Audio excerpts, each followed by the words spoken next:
Hi, I'm Celeste. Welcome back to Bookish and Belle. If this is your first time watching me, welcome.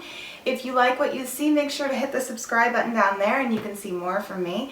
And if you do like this video, I'd also really appreciate it if you would hit the thumbs up button right down there, because that helps me out a lot. It really helps other people find the kind of content that I create. So I make videos about personal style, lazy girl beauty, and minimalism generally. So be sure to subscribe if you're interested in that. Well, let's just jump into the video then. You asked for it, you got it. This is all about my skincare routine. So skincare is a huge passion of mine. I'm really proud of the way that my skin looks, and I think that skincare is so important to your overall health and beauty. But I also like things to be easy, as you probably know if you've watched more than one of my videos. So this is about my skincare routine, which could be more complicated than other people's, or less complicated depending on who you're comparing it to. But the point is, it's really the minimum of what you need to do everything you can to make your skin as good as it can be. So if you're not that excited about skincare, maybe you just want to do the first basic things, the cleansing and the moisturizing, and you're not that interested in the anti-aging, for example. So you can just start there, knock off the stuff that you don't care about. But the point is that it doesn't involve anything that's really unnecessary, anything that's really just based on trends or marketing.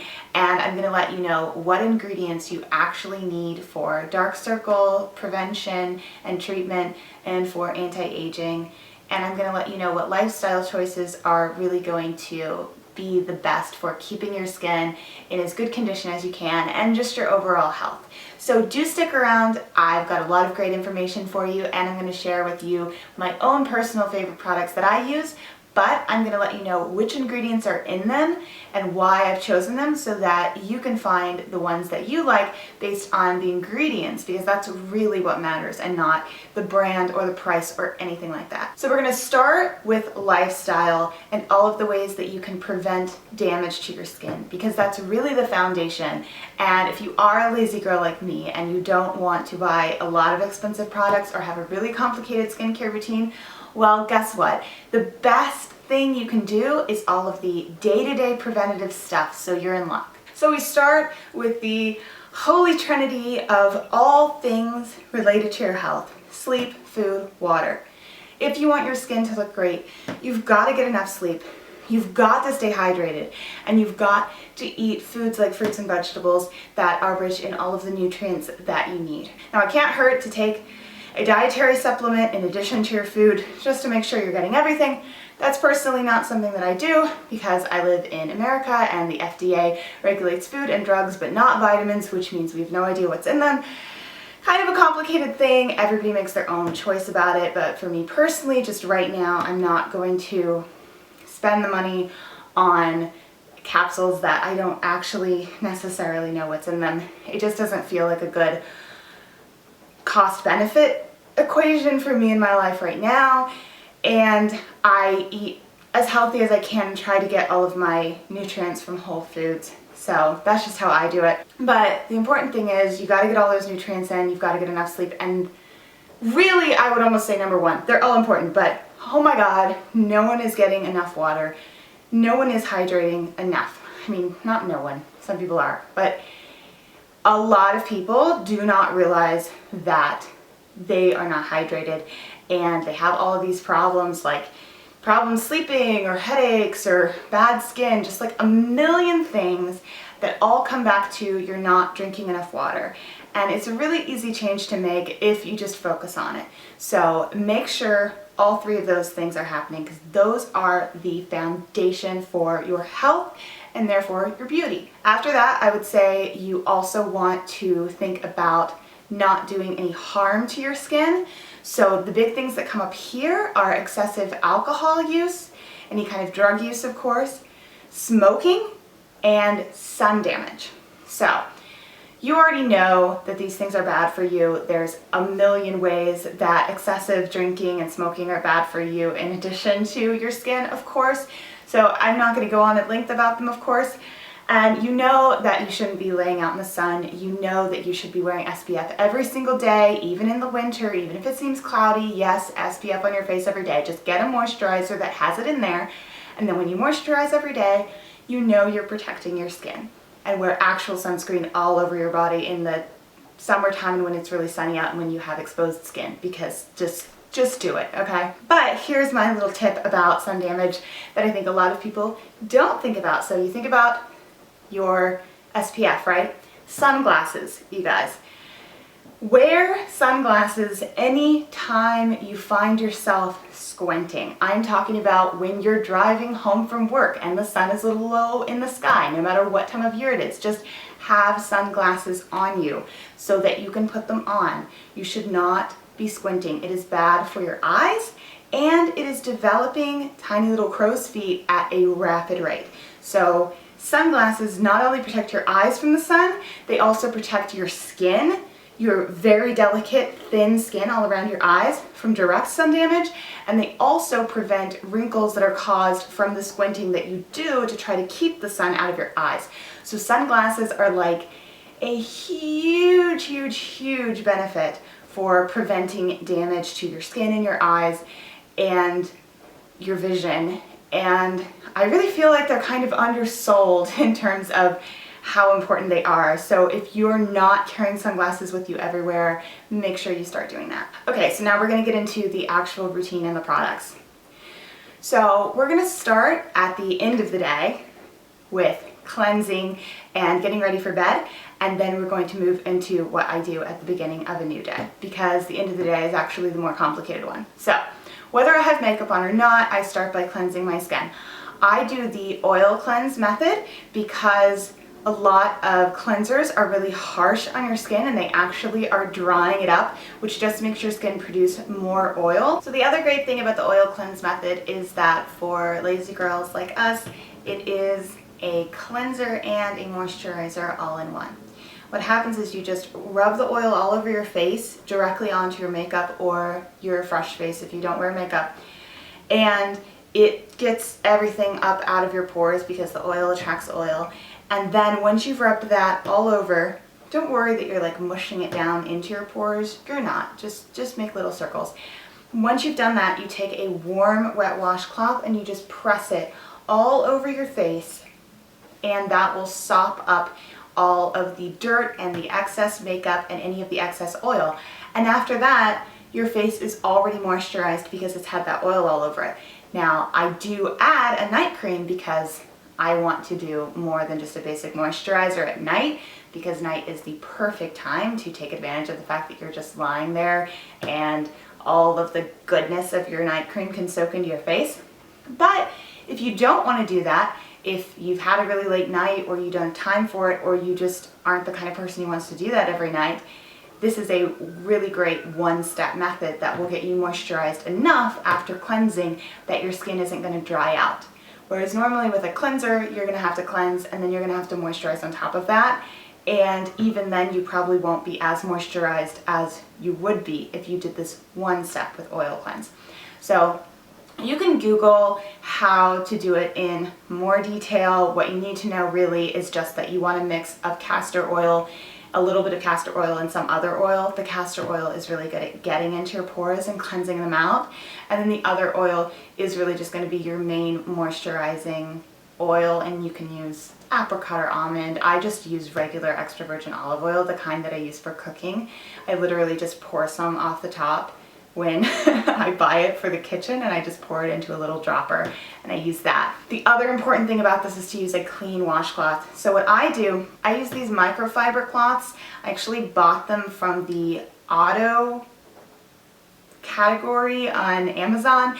People use them for like washing cars or whatever. I bought a whole pack of them, so I used the one to clean up the oil off my face, and then I go and I use a separate one that I keep folded up, and I unfold it, and the inside of it that's been folded and stays clean, that dries my clean face, and then it gets folded again so that it stays clean, and I wash that every so often and replace it with another one.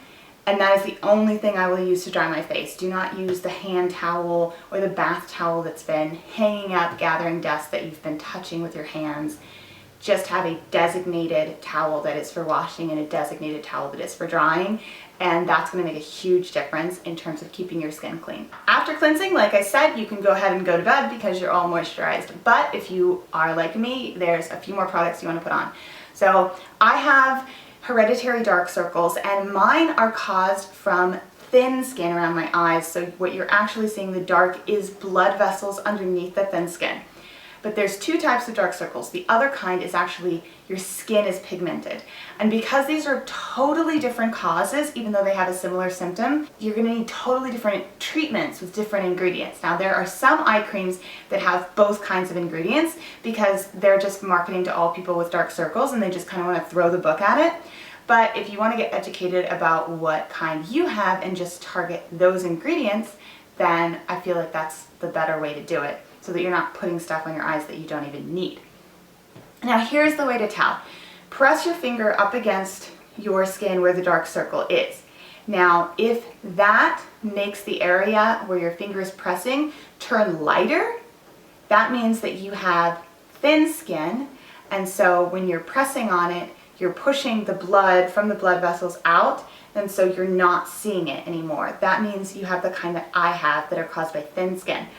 If that does not make it lighter and it's not affecting it, that's because your skin is actually pigmented there. So that is a different kind of dark circle than I have. But I'll tell you what type of ingredient you need for that as well. So I do my dark circle treatment immediately after the oil cleanse method at night. I also do it in the morning. The kind that I use is really cheap and not fancy. I just get it off Amazon because it has a couple of the ingredients that are the only ingredients that are actually scientifically proven to have results. What I use is called Dermactin TS Dark Circle Concentrated Eye Cream, or eye treatment. I'm going to link all of the products down below, and I'm also going to write the ingredients that I'm talking about because they're spelled really crazy and I'm not great at pronouncing them. So that way you can just use those to search. This treatment has 3 of the ingredients that I know are chemically shown to treat the type of dark circles that I have. And those ingredients are 2 different types of peptides, palmitoyl oligopeptide, and palitoyl tetrapeptide. I told you I was going to butcher the names. And it also has chrysin. So all 3 of these are listed as ingredients that are actually scientifically shown to prevent dark circles caused by thin skin showing the blood vessels underneath. If you have dark circles caused by pigmented skin, you don't want this type of eye cream. You want to search for an eye cream that has tretinoin or hydroquinone. Again, I'm linking those in the down bar. Just look for where I've written dark circles caused by pigmented skin and it will list those ingredients. After I do my dark circle treatment, I like to put a serum on and then I put my night cream on. Now, if you're interested in anti-aging, you want to use products with certain ingredients at the first signs of aging. These are the ingredients you want to look for. Vitamin B3, which is also called niacinamide, retinol, and peptides. I use a serum that has retinol and peptides in it and a night cream that has vitamin B3 or niacinamide. You can use any combination of those. If you want to go and get a night cream that has all 3 of those in it and then not use a serum, that's something you can absolutely do. The reason I like to do it this way is because the serum has the highest concentration that you can have, and then I put the night cream on top of it to get the extra moisturizing benefits. So the serum and the night cream layered gets it particularly moisturized, and then I'm also able to really go up in how high a level of those ingredients I have in the serum. So that's just what I personally do. But if you want to make it a simpler routine for yourself, you can find a night cream that has all of those ingredients or a serum that has all of those ingredients and just use those in isolation. So after I do my serum and my night cream, then I just put a little bit of lip balm on just to keep my lips moist throughout the night. Here I'm using Smith's Rose Balm Salve because that's one of my favorites. And then I go to bed. In the morning, I wake up. I generally splash cold water on my face, which helps me to wake up. And then I do the same thing with the eye cream and the serum again, but then I put on my day cream, which is just a regular Olay moisturizer that has SPF in it, but it doesn't have any special anti-aging stuff. Now, if I am breaking out, which I tend to do hormonally with my cycle, there are a couple other things that I use. At night, I will dab on some Mario Badescu drying lotion, which I found is just one of the best things to just suck out all the bad stuff of your zit and just dry it up as quickly as possible. You put that on at night because it's basically this pink calamine lotion looking thing that you wouldn't want to go out wearing. Now, occasionally, if my skin is feeling a little bit under the weather, I will also use a toner and a mask. My favorite toner is Burt's Bees Garden Tomato because it has that lovely green smell of tomatoes right at the stem end, and I just love it. It does have an alcohol base, so if you find that that's too harsh on your skin, you might want to look for something based with witch hazel or something else that's a little more mild. I will also occasionally use a mask if my skin is looking under the weather, or sometimes I use it just for fun if I'm having a sort of nice evening spa treatment for myself just to relax. And my favorite is called Glam Glow. It's really amazing because as it dries, I can actually see it soaking into my pores, and I don't know categorically that makes it work better than other masks, but it makes me feel like it's cleaning me out more, and so I really like that. So that is my skincare routine and all of my skincare tips and tricks. I hope that you enjoyed this video and that you found it helpful. Please do not hesitate to ask any questions that you have in the comments, or leave any tips and tricks of your own or any of your favorite products. I would love to hear from you. And like I said, if you like this video, I really appreciate it if you hit the thumbs up button right down there because it helps me out so much. And if you aren't subscribed yet, make sure you subscribe. I make videos about minimalist style, lazy girl beauty, and basically just all kinds of ways to make your life effortless and fun and awesome. All right, that's it for me. Thank you so much for watching. Bye-bye. So today I want to do a bit of a recap about Project 333, which is the capsule wardrobe challenge that I took on for the last 3 months. The challenge was really successful with making my morning routine easier and